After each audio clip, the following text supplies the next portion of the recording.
And can you walk us through the appointment process? And I understand that the applications were due June 2nd. Is that correct? Correct. Okay. The first 10 days after he resigns are a time period when we are not allowed to take any action at all.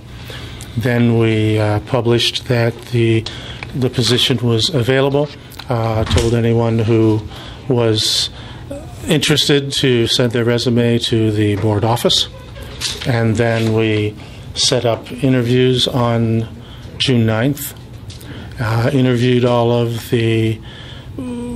those that showed interest, and upon the interviews then we made a selection based upon the criteria that I mentioned in the board. So the interviews took place on June 9th? Yes. Okay. And there was a board session where the board voted to... No, we did not. We did not vote. All we did, it was basically a work session in which we opened in public session, went immediately into executive session, and then interviewed the 9 candidates in executive session.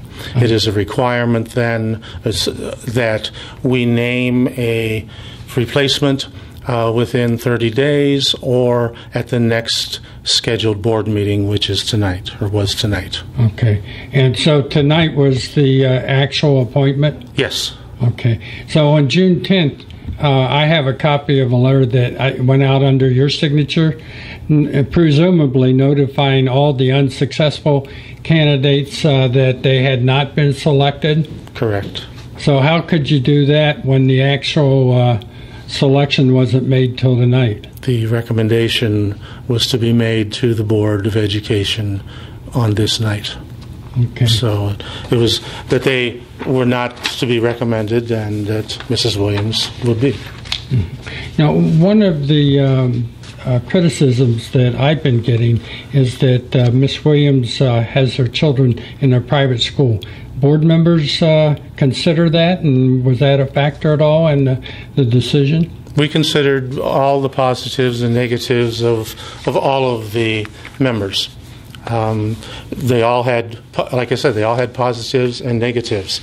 Obviously, Mrs. Williams, her personal attributes were those that we felt fit best with the talents of the rest of the board, complemented us very well.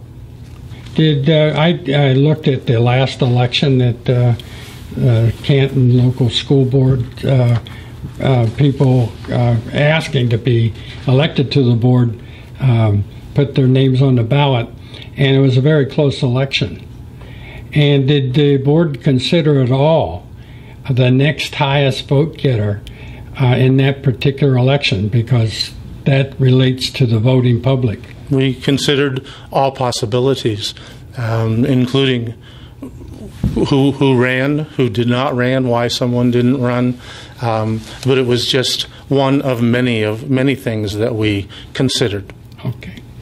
Okay, thank you, School Board President, Canton Local School District, for taking the Stark County Political Reports questions. Okay, thank you.